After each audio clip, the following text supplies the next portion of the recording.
Hello students, मैं अंजलि पयाल स्वागत करती हूँ आपका आईसीटी वर्चुअल क्लासरूम देहरादून से। कैसे हैं आप सब लोग? उम्मीद करती हूँ आप सब लोग अच्छे होंगे और अपनी लाइफ में बहुत बेहतर कुछ कर रहे होंगे। आज हम बात कर रहे हैं क्लास 9th के साइंस की, और जैसे कि आप लोग जानते हैं चैप्टर 3 हम लोगों का यहाँ पर चल रहा है, एटम्स एंड मॉलिक्यूल्स, जिसमें हमने सारे टॉपिक्स अपने कवर कर लिए हैं। आज के सेशन में हम लोग यहाँ पर उसके क्वेश्चन आंसर्स पर बात करेंगे। जितने टॉपिक आपने इस चैप्टर में पढ़े हैं उससे रिलेटेड क्या क्या क्वेश्चन बनेंगे यहाँ पर, उन पर बात करेंगे। ठीक है ना? तो चलिए,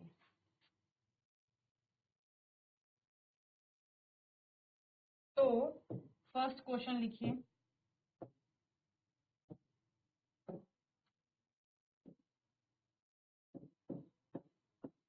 इन a reaction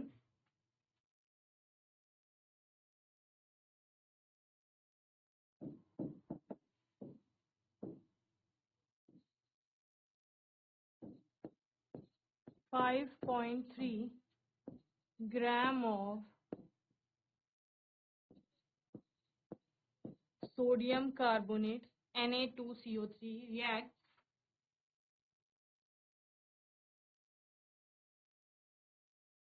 or reacted with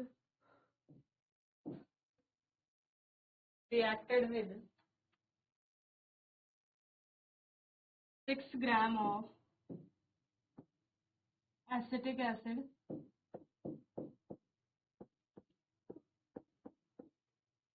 6 gram of acetic acid,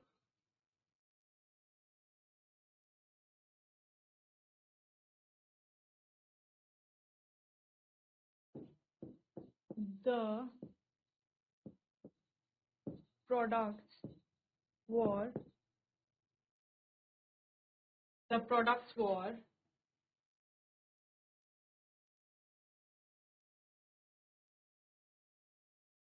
2.2 gram of carbon dioxide, 2.2 gram of carbon dioxide,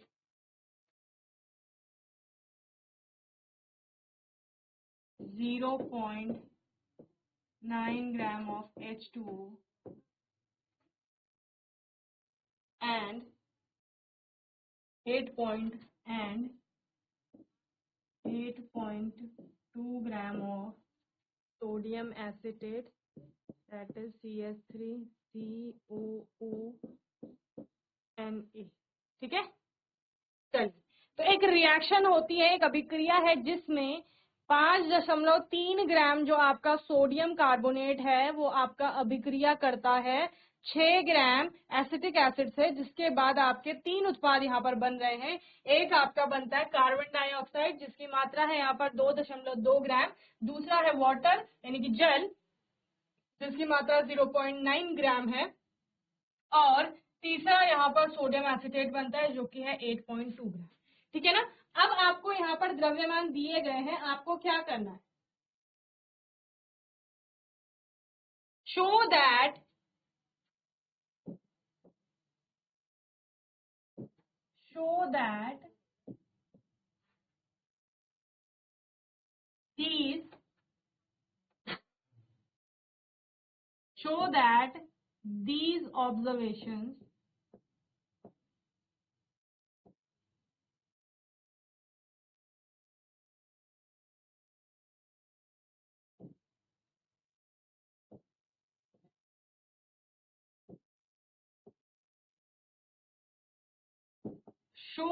these observations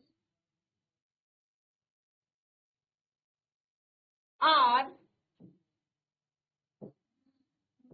in agreement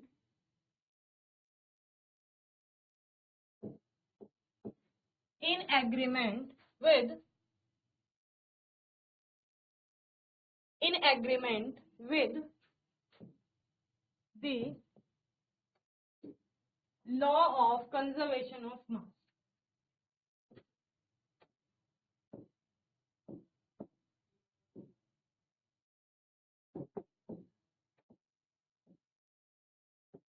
ठीक है, देखो प्रश्न क्या पूछ रहा है कि जो भी आपको यहाँ पर ऑब्जर्वेशंस दी गई हैं, जितने भी प्रेक्षण आपको बताए गए हैं, क्या वो एग्री करते हैं, या वो आप बोल सकते हैं वो लॉ ऑफ कंजर्वेशन ऑफ मास जो आपका है, यानी द्रव्यमान संरक्षण के नियम का पालन कर रहे हैं या नहीं कर रहे हैं। तो द्रव्यमान संरक्षण का पालन करने के लिए सबसे पहले आप अभिक्रिया बता लीजिए कि अभिक्रिया हो क्या रही है और रासायनिक अभिक्रिया में क्या अभिकारक है, क्या उत्पाद है।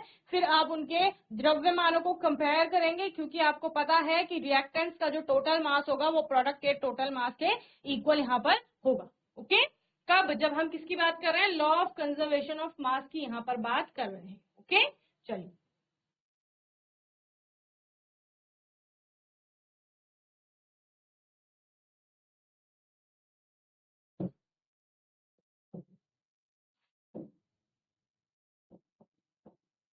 अभिक्रिया आपके पास क्या थी? आपके पास था sodium carbonate plus acetic acid give sodium acetate plus CO2 plus H2। ठीक है, ये अभिक्रिया है। ये आपके क्या है? रिएक्टेंट।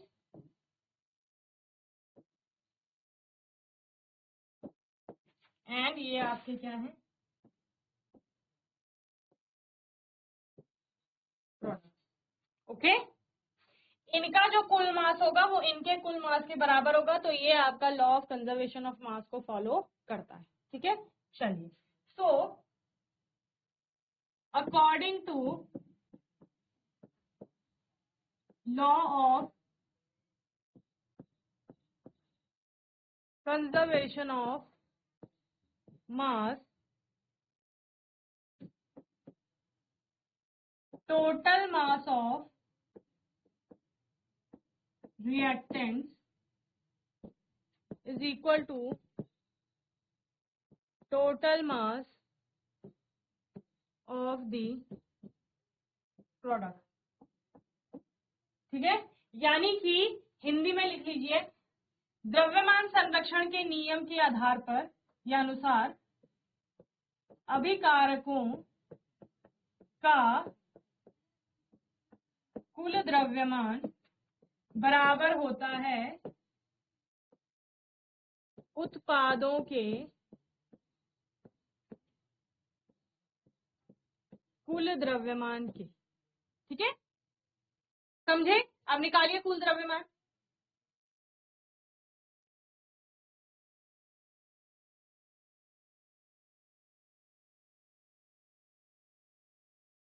चलिए, पहला है आपके पास मास ऑफ रिएक्टेंट्स।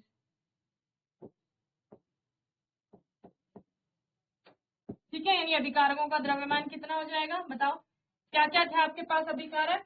एक सोडियम कार्बोनेट था जो 5.3 ग्राम है, और दूसरा आपके पास यहाँ पर था 6 ग्राम CH3COH यानी कि acetic acid.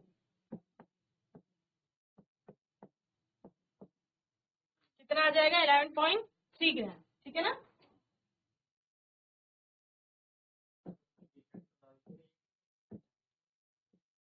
Okay, then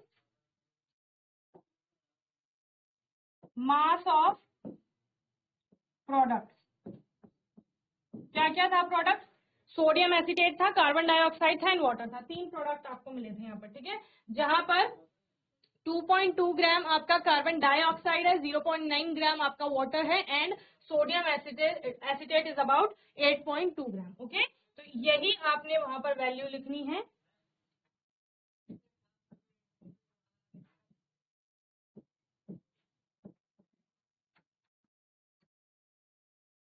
and 8.2 gram. Okay,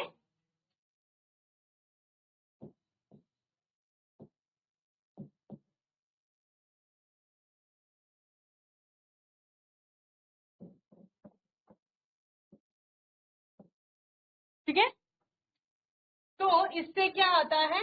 total mass of reactant is equal to 11.3 gram is equal to 11.3 gram. यानी कि ये law of conservation of mass को फॉलो करता है। यानी कि अभिकारकों का जो कुल द्रव्यमान है वो भी 11.3 आ रहा है और उत्पादों का कुल द्रव्यमान भी 11.3 आ रहा है। तो यानी कि अभिक्रिया में ना ही कोई नया पदार्थ बना है और ना ही कोई पदार्थ वहां पर क्या हुआ है? समाप्त हुआ। इस तरह से नया पदार्थ तो आपका बन सकता है जब केमिकल रिएक्शन हो रही है, यानी कि प्रोडक्ट फॉर्म हो रहे हैं, लेकिन द्रव्य उत्पन्न नहीं हो रहा है एक्स्ट्रा। समझ रहे हो? जब द्रव्य उत्पन्न नहीं होगा तो द्रव्यमान में वृद्धि नहीं होगी, और जब द्रव्य नष्ट नहीं होगा तो वो जो आपका द्रव्यमान में है उसमें किसी भी प्रकार की कमी भी नहीं आएगी। ओके, चलिए लिखिए।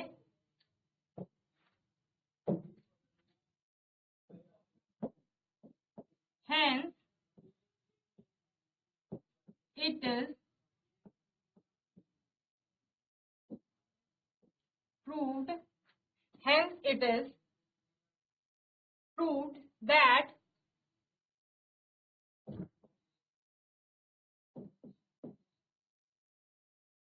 these observations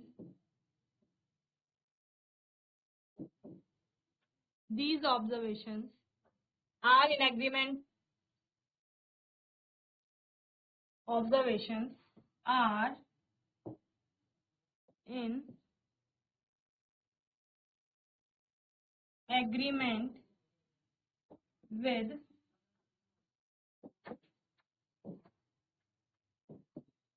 the law of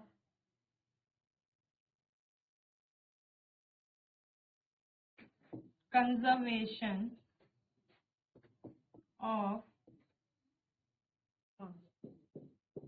ठीक है, ओके। चलिए नेक्स्ट हम लोग देखते हैं अपना बहुत इंटरेस्टिंग क्वेश्चन है आपका। क्वेश्चन है राइट डाउन द फॉर्मूले ऑफ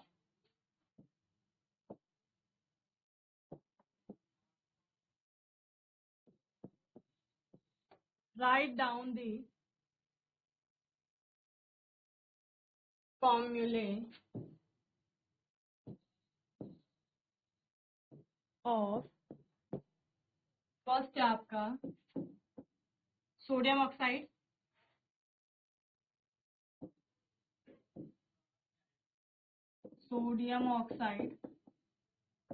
दूसरा है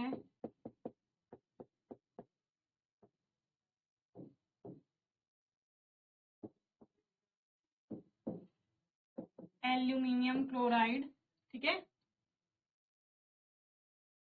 सोडियम सल्फाइड,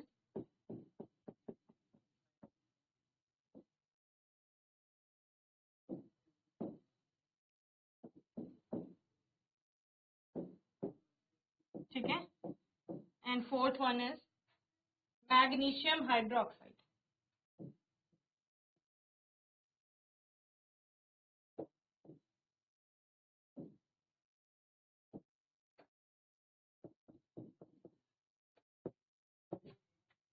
तो लगभग आपने तीनों के ही केमिकल फॉर्मूले लिखे होंगे, तो फॉर्मूला लिख लो यहाँ पर डायरेक्ट।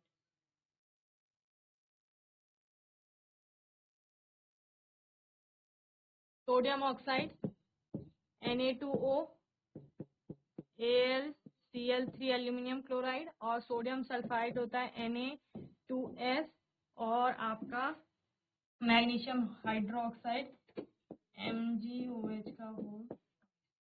ओके, चलिए नेक्स्ट क्वेश्चन लिखो। अब आपको केमिकल फॉर्मूले यहाँ पर दिए गए हैं और उन केमिकल फॉर्मूला से आपने उनका नेम लिखना है, ठीक है। ऐसे क्वेश्चन भी आ सकते हैं आपके पास। क्वेश्चन है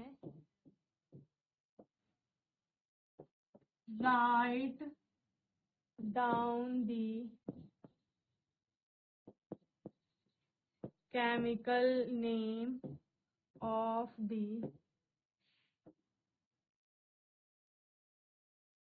फॉलोइंग कंपाउंड्स, ठीक है ना।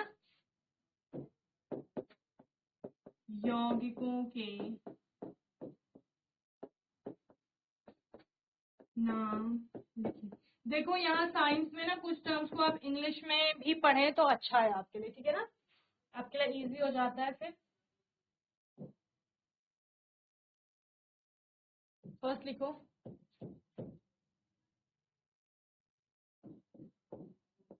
Al2SO4 का होल थ्राइस। ओके, इसका नाम बताओ। सेकेंड है आपके पास CaCl2, CaCl2, ठीक है। थर्ड है आपके पास यहाँ पर K2SO4, ठीक है। चलिए, फोर्थ है आपके पास KNO3, KNO3। फिफ्थ है आपके पास CaCO3। सिक्स्थ है आपके पास NaCl। और सेवेंथ है आपके पास यहाँ MgCl2। ओके, चलिए जल्दी से लिखें इनके नाम, क्या क्या नाम होंगे। पहला है Al2SO4 का होल थ्राइस, बताओ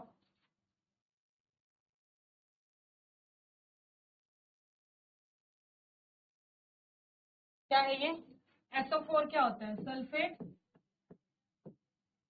एल्यूमिनियम का सल्फेट है, ठीक है ना, एल्यूमिनियम सल्फेट। ये क्या है, कैल्शियम क्लोराइड।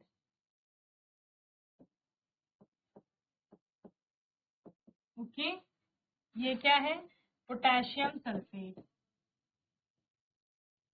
देखो SO4 यहाँ भी था, SO4 यहाँ भी है, तो उसके लिए तो सल्फेट ही आएगा आपका। बस आगे आपका कौन सा मेटल है, कौन सा एलिमेंट है वो देखना है आपको, तो पोटेशियम सल्फेट है ये। केमिकल सिंबल जो है आपके वो आपको पता होने चाहिए, तो उससे आप इजीली केमिकल नेम लिख सकते हैं, ठीक है ना।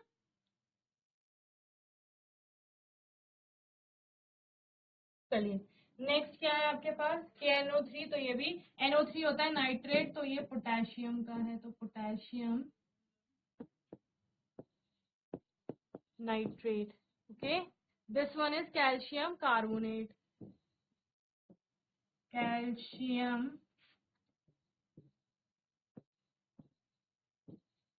कार्बोनेट। ओके, ये क्या है, ये तो सबसे इजी वाला आयनिक कंपाउंड है, सोडियम क्लोराइड, जिसको हम बार बार पढ़ते हैं। और ये क्या है, मैग्नीशियम क्लोराइड।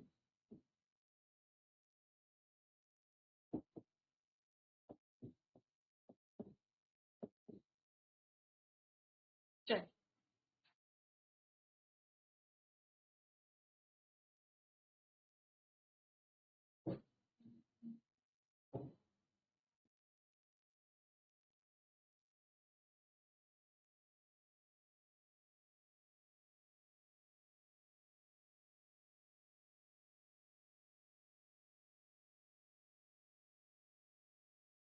चलिए, नाउ नेक्स्ट क्वेश्चन है,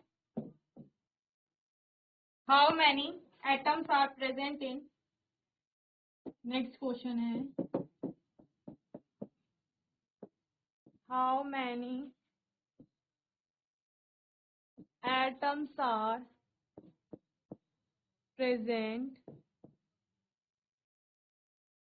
how many atoms are present in a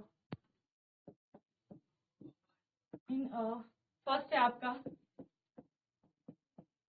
H2S molecule, and second है आपका PO4 3 negative ion, PO4 3 negative ion, ठीक है। थर्ड लिखो NH3 मॉलिक्यूल,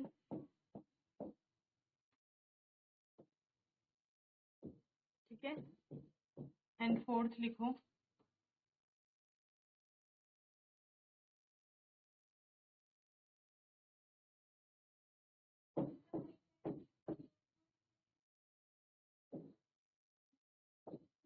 CO2 मॉलिक्यूल, ठीक है। चलिए, अब बताइए कितने कितने एटम्स हैं इनमें प्रेजेंट। ये एक मॉलिक्यूल का है H2S का, ठीक है ना। टोटल कितने इसमें एटम है देखो, अगर हम बात करें number of hydrogen of atoms की, ठीक है ना, तो हाइड्रोजन के कितने हैं आपके 2 है और सल्फर के कितने हैं 1 है, तो टोटल कितने हो गए 3 हो गए। PO4 3 निगेटिव पर ध्यान देने की आवश्यकता नहीं है, सिर्फ नंबर ऑफ एटम्स की बात करो तो यहाँ पर फॉस्फोरस आपका है 1 एंड ऑक्सीजन है आपके 4। ओके,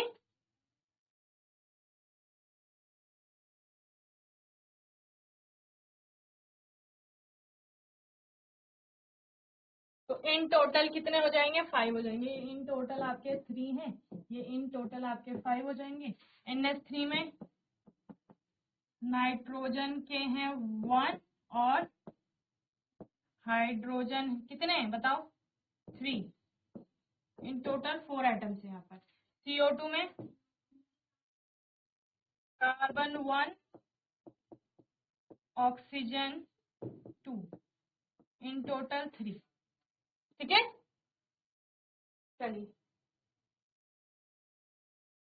चलिए नेक्स्ट क्वेश्चन लिखो।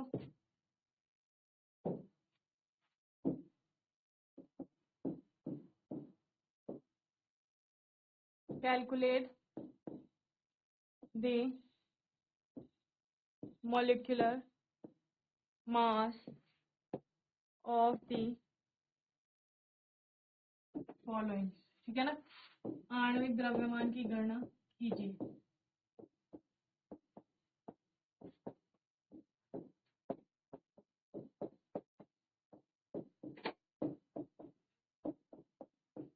ठीक है, पहला लिखो H2, हाइड्रोजन आपके 2 हैं और एक एटम का 1, तो 2 U या फिर AMU, ठीक है ना, यूनिफाइड या मास या फिर एटॉमिक मास यूनिट। और O2 ऑक्सीजन का 2 इंटू 16 32U। ठीक है, थर्ड लिखो Cl2 2 इंटू 35.5। देखो एटॉमिक मासेस भी याद कर लो, एटॉमिक नंबर, एटॉमिक मासेस और सिंबल एलिमेंट्स की, तो कितना हो जाएगा 71U या फिर AMU आप लिख सकते हैं। ठीक है ना, फोर्थ है CO2, करवा रखे हैं इनमें से ज्यादातर। कार्बन डाइऑक्साइड का बताओ, कार्बन का 12 आ गया प्लस ऑक्सीजन का 2 इंटू 16, ठीक है ना, तो 12 प्लस 32 टोटल आ गया 44U। ओके, फिफ्थ लिखो, फिफ्थ लिखिए CH4 कार्बन का 12 हाइड्रोजन का 1 इंटू 4, तो कितना आ गया 12 प्लस 4 16U। ओके, और कुछ ये होमवर्क में आप लोग करके लाएंगे। होमवर्क के लिए सेम क्वेश्चन है, C2H6 CH3OH, ठीक है, C2H6 CH3OH, ये आप करके लाएंगे होमवर्क में। और एक और लिख लो NH3।